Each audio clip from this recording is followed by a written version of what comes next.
Welcome back to Fine Tuning with Drew Taylor, your one-stop shop when it comes to animation news and commentary.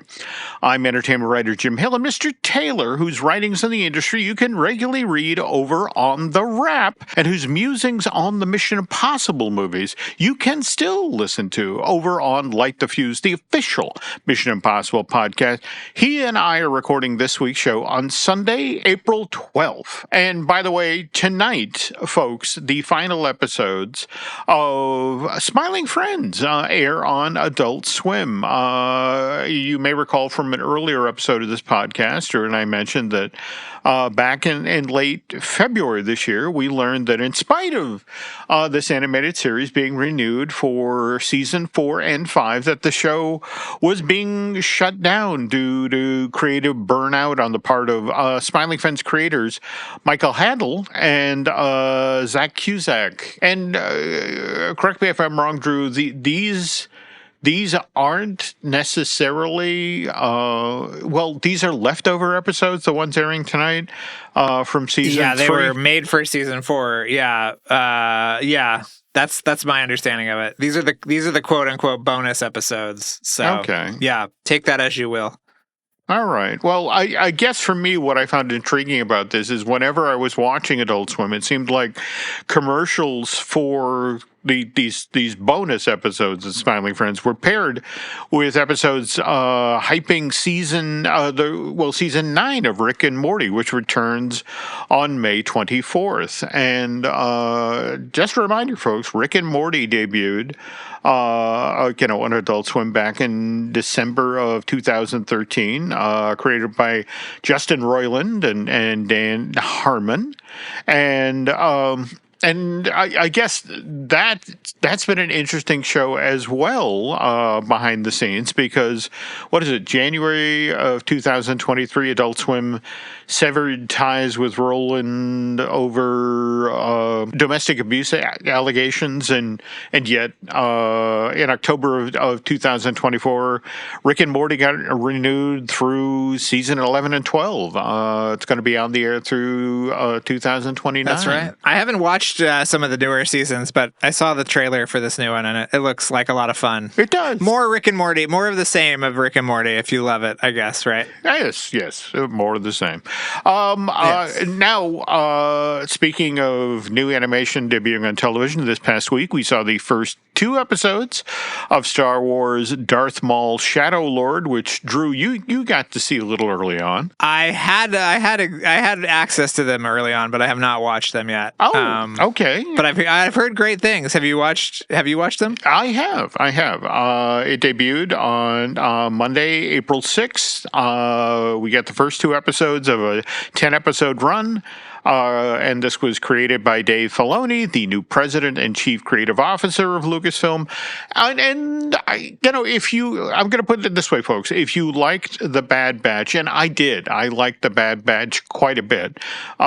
This is very much in that style. It's a dark show, but it's solid. They seem to be going interesting places, and I will be tuning in again this week. And speaking of Mr. Filoni, his Mandalorian Grogu, the feature film, that comes out on May 22nd, and we're likely to hear a lot more about this Star Wars movie this coming week as CinemaCon gets underway out in Vegas. And Drew, I just want to sort of circle back on, are you headed to Caesars? Because I know... No, I'm not. Unfortunately, dang. Yeah, I would really have liked to have gone, yeah. But Lost Island for whatever reason. You were saying. I know, Forgotten Island. I know. I'm desperately trying to set up a screening for myself here. Okay. So we'll see if that happens. Okay. But yeah. Dang. All right. Well, anyway, yeah. We will undoubtedly learn more about a whole lot of films this week with CinemaCon happening at the Coliseum at Caesars. But what's interesting is we already know that The Mandalorian Grogu has a runtime of 2 hours and 12 minutes, which I was kind of surprised to read this, Drew. That's the shortest Star Wars theatrical release in 18 years. I was trying to figure out how many episodes of television that is squeezed into one runtime. All right. Read the tea leaves as you will there, folks. By the way, New Hope, back when it arrived in theaters back in May of 77, that was 2 hours and 1 minute long without credits. And speaking of movies, we will have this past weekend's North American box office numbers in a sec, but first want to acknowledge our sponsor, which is unlockmagic.com, the go-to place for some of the best deals in theme park tickets. And if a Disney or Universal trip is anywhere on your radar in 2026, Unlock Magic helps you lock in great ticket prices without the stress. All handled by people who really know the parks and more importantly, know how to save your money. So if you're thinking that, okay, this is the year that we finally go, head to unlockmagic.com to grab the best ticket prices and then make that future trip just a little more magical. All right, back to the box office. Super Mario Galaxy movie. It's number one at the box office this past weekend. So what is it? 69 million in ticket sales in North America. 308 million to date in that territory. And if we factor in the overseas ticket sales, this Illumination Films has earned to date worldwide $629 million, which I was surprised to learn. It wasn't enough to be the number one film worldwide this year so far. Drew, had you heard anything prior to this about Pegasus 3? Pegasus 3? What is that? It is a Chinese sports comedy that kind of did the Niza 2 thing. It was released in February and did crazy business over there. In fact, I guess 645 million in ticket sales just in China alone. But yeah, it was one of those things where it's like, nope, not the highest grossing yet. We'll check back later this week. Anyway, number two at the box office, Project Hail Mary, 24.5 million in ticket sales in North America this past weekend, 256 million to date domestically, with an additional 254 million overseas. So that's $500 million in change so far worldwide. Whereas Hoppers is number 5 in North America. It has made 157 million to date in that territory, with an additional 197 overseas. So worldwide, that film has earned $354 million. And by the way, just want to let folks know, we do have a release date now for the Blu-ray, high def, and DVD of this Daniel Chung movie. And that's, did you see this, Drew? June 30th of this year? No, I didn't see that. I'm excited. Yeah. Okay. And well, if you pay attention to this podcast, you know that Drew and I are huge supporters of physical media. And by the way, last month, for my 67th birthday, because I'm a pain in the ass to shop for, I got a number of gift cards. And I decided to use one of them to get a copy of Angel Studios' David. So just wanted to talk about, I went to the Angel Studio store, and honestly, transaction couldn't have gone easier. I even found a code online to get 20% off. So instead of paying $24.99, I paid $19 and change or thereabouts. Mind you, it's kind of like Drew. It's here at the house. Haven't watched it yet, but I got it, and I bought a copy, and I'm being supportive. And David, just want to remind you, started being shown in theaters back in December of last year. And again, we were just talking about how Hoppers will be available on DVD on the 30th.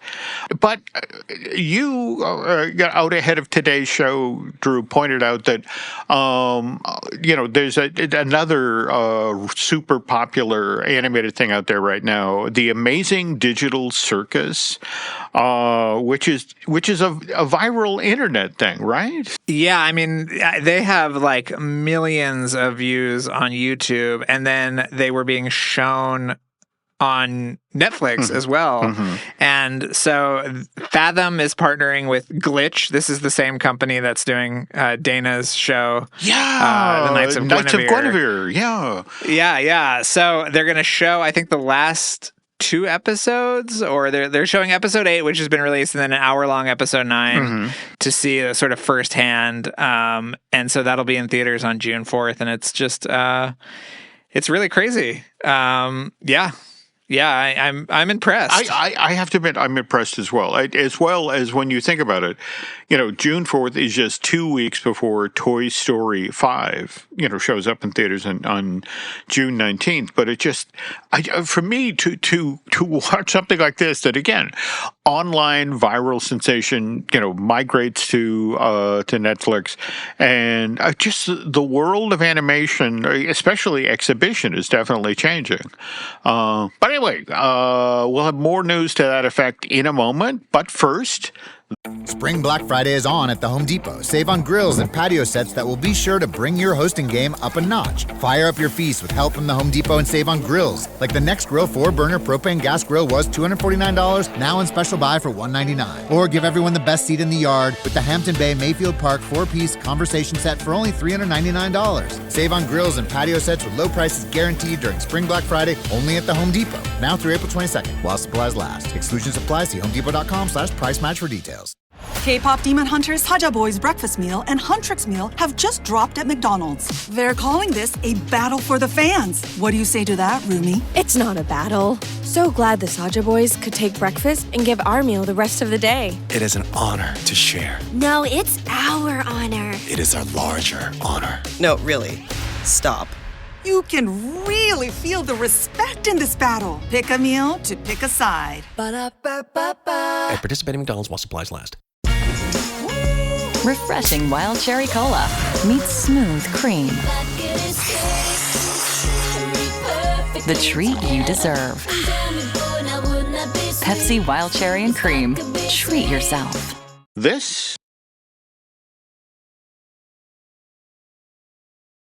And we're back. All right, Drew. Earlier this year, we talked about that Speedy Gonzales movie that Jorge Gutierrez has in development over at Warner Brothers. But earlier this week, and I love Jorge has a black belt when it comes to social media. Nobody's better at getting out there and stirring stuff up and getting people excited about his project. So I have to ask, do you know anything about this thing that Jorge teased back on April 12th, where it's a secret animated project that he's making at Disney?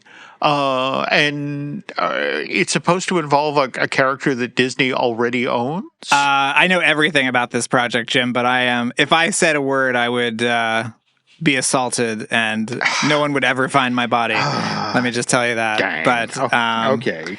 Yeah, it's going to be worth if it is made, which is a big if, obviously in Hollywood. It's like there's so many factors, but it's very, very special and involves characters that we all know and love that are part of the Disney, kingdom. And yeah, I can't wait to see what it does. It's been too long since Maya and the Three, so we really need more Jorge product out there.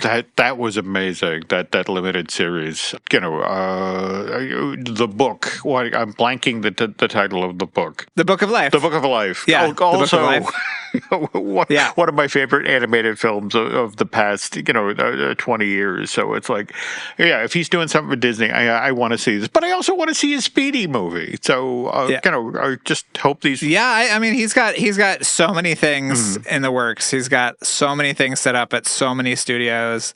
So something will hit. Something will get made. Hopefully, multiple things. Okay. So yeah, just put your wishing cap on. But I actually, when I was at the Academy Museum today, there was a picture of him doing something with Book of Life that was on one of the walls, and so I sent him a text and said, "You're in the Academy Museum," and he tweeted it out. So that made me feel good. Yeah, that's cool. That is cool. Now, speaking of Warner Brothers, you broke 2 animation-related stories over on The Wrap this past week with ties to Warner. So explain to us about the This by the Stoop movie that's supposedly in the works over there. Well, it's based on two, YA fantasy books, and yeah, I mean they're very bullish on it. I know they've met with directors, and it's sort of, I feel like the YA craze has somewhat lessened, but the potential for these things is always there in the studio's mind. So, so that's coming from Warner Brothers Pictures Animation. And then they also, Warner Brothers Studios Animation, which is the TV arm, has optioned a different YA set of books called The House in the Cerulean Sea, which seems really fun. It's another kind of, YA or middle grade book series that they are turning into an original series. So not necessarily an HBO Max show, because we've seen them put shows on a number of different platforms, but a lot of stuff is happening over there in Warner Brothers. Again, we'll see if any of this gets made after they are swallowed up by the Skydance Paramount sun blocking soul sucking monster, but we'll see. Well, don't hold back, Drew. I'm just saying, Jim, hypothetically, whatever, All right. But, speaking of other platforms, of course, there is Netflix, and you also, wearing your rap hat, broke some Netflix-related news. In fact, can we talk a little bit about what's going on in Vancouver? Yeah, so they've started a full-on animation hub in Vancouver, which is really interesting because that's also where the Disney satellite studio is. So who knew, Jim? Vancouver is the place to be for animation these days, I guess. But yeah, full service studio up there. I don't know how it's going to work exactly, but I mean, Sony Pictures Animation is in Canada. We've got Disney. We've got Netflix now. So if you're an animation student, you might want to think about, applying for your visa or whatever, getting up there and working, because there's a lot going on. And I wonder if there's going to be some kind of jockeying for talent as well, as we saw in the late 90s during the great animation wars. Yeah, that was an interesting time. You were mentioning Disney, who of course did, their version of Cinderella back in 1950. We have Netflix prepping sort of a variation on Cinderella. Steps, yeah. Steps has been in the works for a unreasonable amount of time, but it is finally coming out. And we had previously heard that, it's Cinderella from the stepsisters' point of view, and the stepsisters are voiced by Ali Wong and Stephanie Hsu from Everything Everywhere. And now we got who Cinderella is being played by, and it's Amanda Seyfried. So that's interesting. This comes from Alice Tsu, who is a Student Academy Award winner, and John Ripa, who co-directed Raya and the Last Dragon for Disney. So I'm hopefully optimistic about this, but we'll see. It's their big kind of Christmas, fall corridor movie, as far as I know. So okay, we got a little while. Yeah. Well, again, you were mentioning that Steps has been in development for quite a while now, but let's be honest here. Ray Gunn, in the 80s, right? I mean, that's when Brad first started working on this thing, and just this past week we finally got images from the film itself, right? Yeah, we got 3 images. Handpicked by Brad Bird, writer-director Brad Bird. Yeah, I think he started thinking about it in the late 80s. I think the scripts came together in the early 90s. And yeah, it's finally happening. It seemed like it would not there for a little while. I can't wait. When the movie gets closer, I'm going to do a full kind of timeline of the Ray Gun story. So buckle up for that. Yeah. You have a copy of the script, right? Or I do. Okay. Yes. Did you notice that the one of the main characters' name had been changed, Jim? No. Which one are we talking about? Yeah. So this character that's now voiced by Scarlett Johansson in the script, her name was Venus Envy. Oh. Yeah, now her name is Venus Nova. So that's, a sign. Things have softened a bit since 1992 or whatever. Well, yeah. I mean, it's kind of the classic Pixar, Knick-Knack. Knick-Knack. There we go. That whole thing. Yeah. Well, no, I mean, that's it exactly. That the once upon a time, these films were made by 20-year-olds that thought they were being funny, and then, suddenly they're 30 and 40-year-olds with daughters, and it's like, okay, maybe I don't want to tell that joke anymore. Right. Yeah. So joining Scarlett Johansson in the movie is Sam Rockwell is playing Ray Gunn himself. Great choice. And then you saw that his alien sidekick is voiced by Tom Waits, which is very exciting. That is killer. That is killer. So again, a lot of us have been waiting a long time for this one. Just hope it delivers the goods. Yes. And a final bit of Netflix news, and again, having been out in LA last month and seen the One Piece billboards everywhere, I guess I shouldn't be surprised that Netflix is now doubling down on One Piece as a franchise, right? Yeah, another season has been ordered. There will be a Lego animated special, much in the same vein as the Lego Star Wars specials, and there will be an animated series as well. So, and I don't know if you saw this, Jim, but at FanFest Nights 2026, there's a stunt show that's taking over the Waterworld stage. That seems very cool. In fact, at our this past month when I was out in LA, Hershey's made their first visit ever to Universal Hollywood, and I made a point of we have to go see this thing because it's been, again, the Waterworld show has been running for 30 plus years at this point. I mean, the movie came out in 96, and just the notion of why is this thing based on a lesser Kevin Costner movie still running, and there's a reason. It's a great stunt show, and it'll be. I have to admit, there's a part of me that really wants to see what they're going to do with the One Piece characters in that exact same physical setup, because there's a great place to stage a stunt show there, and there's a reason the audiences come out day after day after day. Yeah, I did. I went to a preview of the new FanFest Nights, and it's going to be pretty spectacular. I think the Scooby-Doo meets the Universal Monsters thing is going to to be a lot of fun. I love the fact that you might have to come back out, Jim. Well, just the fact that you're down on in Little Europe, where the movies were, the Universal Monster movies were actually shot, back in the day. Yeah, it's the first time they've ever opened it up for the general public. It's going to be crazy. You're going to be killing me. All right. Yeah. Anyway, also, at this point, folks, we're on the far side of award season in 2026. But, Drew, you do have some news in regard to this year's Peabodys. And in fact, I love the fact that Moon Girl and Devil Dinosaur got some love. It would have been nice to see it get a few more seasons on Disney, but, at least got some love. So yes. Yeah, Moon Girl and Devil Dinosaur, Common Side Effects, and Shape Island are getting Peabody Awards.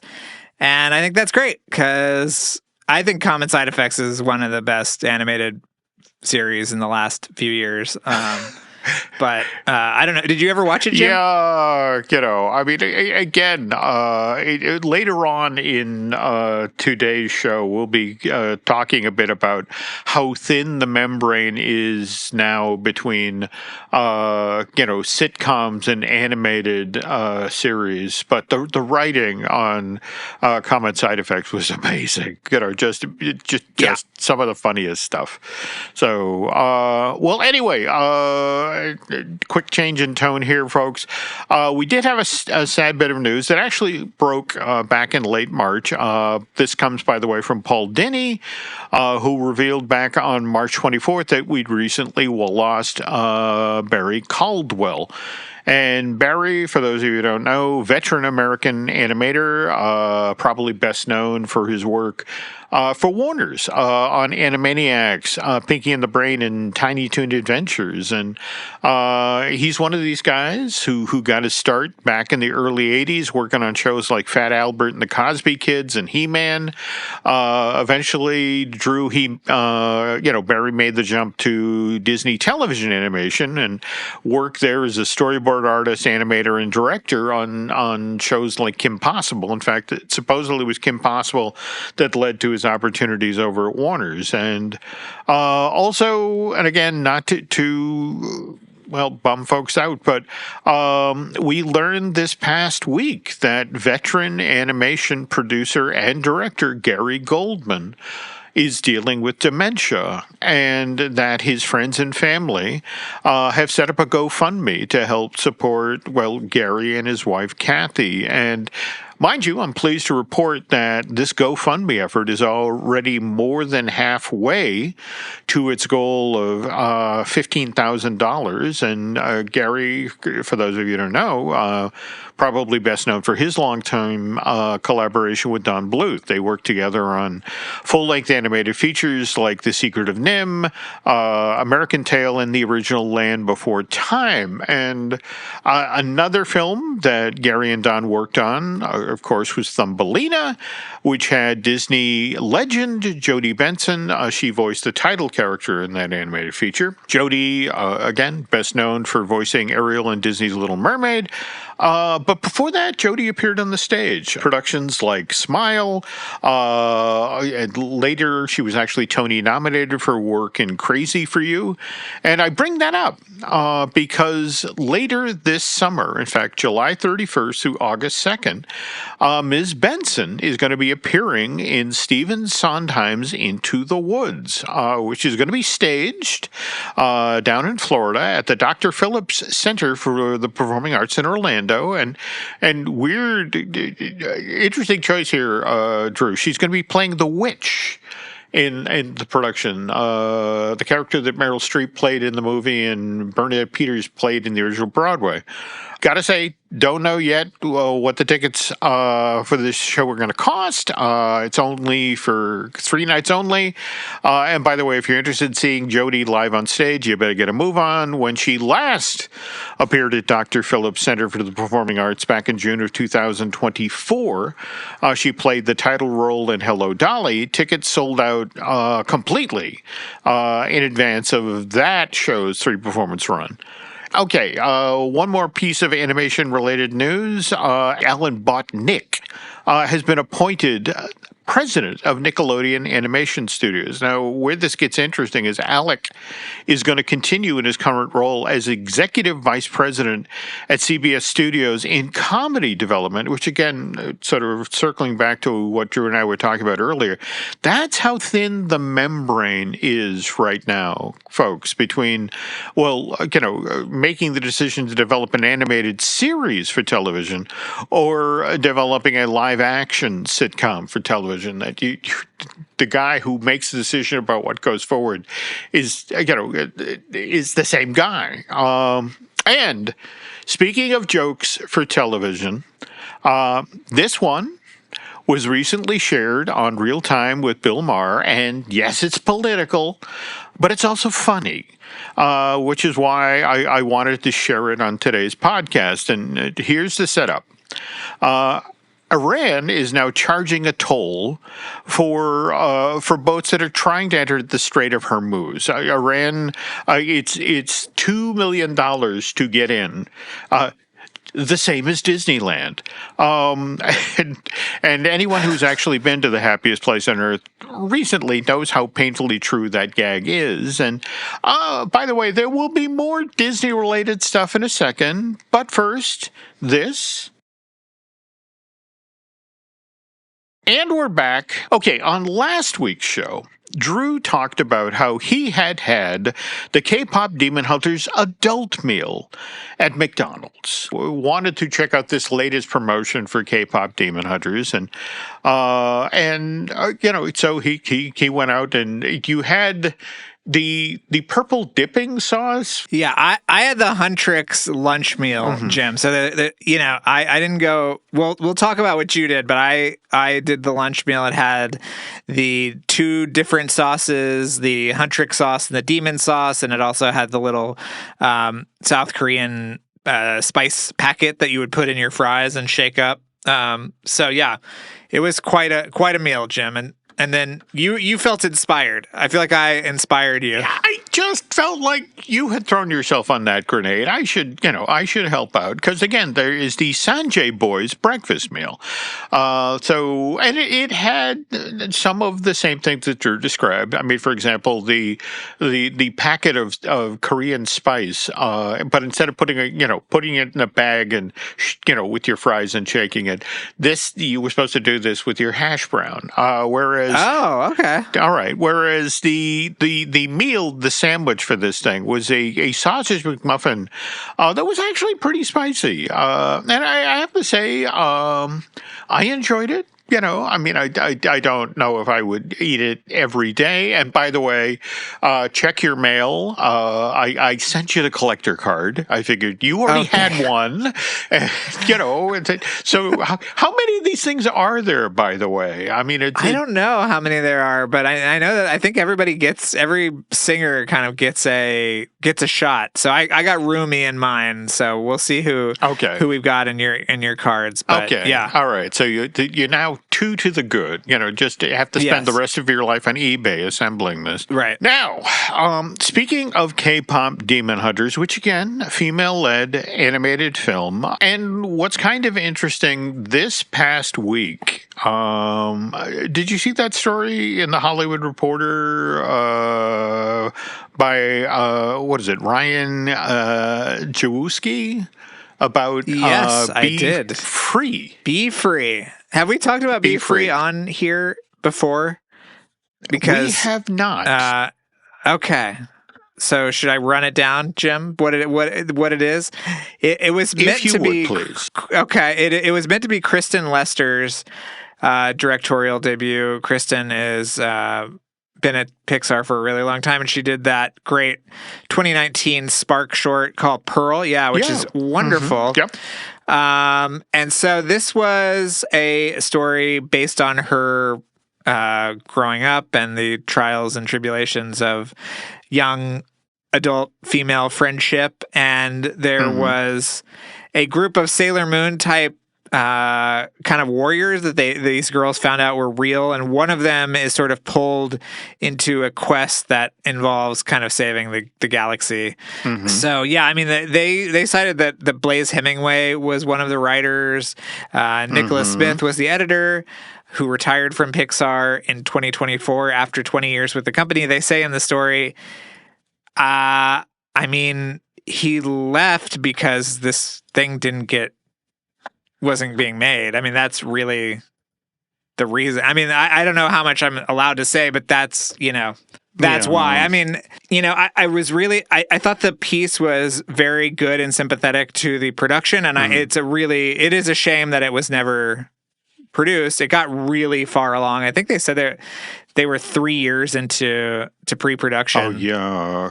I mean, and look, Drew and I have been covering animation, for decades at this point. And, when you're in this stage of it where, you are, what is it? You have like 3 months to produce. You get notes from the studio. You then go away. In fact, they always make the comparison that you're building a car, and, you then show it to like the brain trust at Disney and the brain trust at Pixar. And you then have this brutal note session where they effectively take apart your car in front of you and tell you how to make it a better car. And then you're sent off to do this again. And so they were, they were on their 3rd screening at this point when, what was it? The feedback from Disney was just basically that they didn't see little boys liking this movie. Yeah, I mean that's the reason that whoever THR talked to gave. I've heard more complicated stories about the production. But there are so many Pixar movies that have gotten, not maybe to this stage, but have gotten really far along that have not moved forward. I mean, tons of things that have never been reported or talked about publicly. But I don't know why this one, maybe it was just so far along that that's why it's gotten so much kind of attention. And also the fact that it is about female friendship and that, I feel like something like Forgotten Island, Jim, is also trading in on the same kind of territory. You're not wrong. Yeah. You're not wrong. I mean, I wanted to sort of put out there that this couldn't possibly be a Newt Rio situation again. I mean, face it, a Newt. No. Okay. All right. I think the other thing that the THR story doesn't talk about is that this was also part of the kind of like post-Disney Plus contraction where they had really, the ranks at Pixar had really swelled because of a few things. One was that they took on a lot of people that had been at Blue Sky, and they were sort of giving them, a new path forward. Disney was demanding a lot of stuff for Disney Plus, so there were things like Win or Lose that were put into development, as well as what now is becoming Oni Ghost Market, that was a show initially. That was the kind of follow-up to Win or Lose. There were the Pixar popcorn. There was all sorts of documentary materials being developed. So all this stuff was going into the studio, and then the bottom of that bucket kind of fell away. And then, there were real, financial considerations to be looked at. And sometimes it's as simple as like X is way more further along than Y. So we're going to make X and not Y. So, I think there were some really good details in the story. I love the kind of idea that they had actually set up almost like a memorial for the movie where people could come and leave things and leave sketches and stuff. Because it felt like something that was very special to a lot of people. But sometimes these movies don't work. I mean, I feel the same way about, like prematurely announcing something is in development, before it's really locked down, because then when it doesn't get made, it's that much more public. But yeah, it's just it's a sad situation, but I don't think that THR article really did the best job kind of explaining all the factors that went into its cancellation. Okay. But I love seeing all the artwork that's leaked online. I think it looks amazing. So yeah. It does. And it just the other thing I think that's intrigues me is that there's just a part of me that wonders that if Turning Red had actually gotten a theatrical release, that's a great point. That if that, I mean, that got wonderful reviews. People love that movie to this day. But if people could point to, look at the box office that's a female empowerment story. Let's continue along. Maybe that would have helped this situation. Yeah, I mean, I thought it was really interesting that they kind of tried to do a last ditch kind of like 6-week rewrite of it. Which that just like broke my heart. I know the feeling of something kind of slipping away and trying to save it like that. But I mean, people really loved it. I've talked to a lot of people that really thought it was very special. But yeah, I mean, this business sucks. I don't know what to tell people. I mean, like, this happens so often.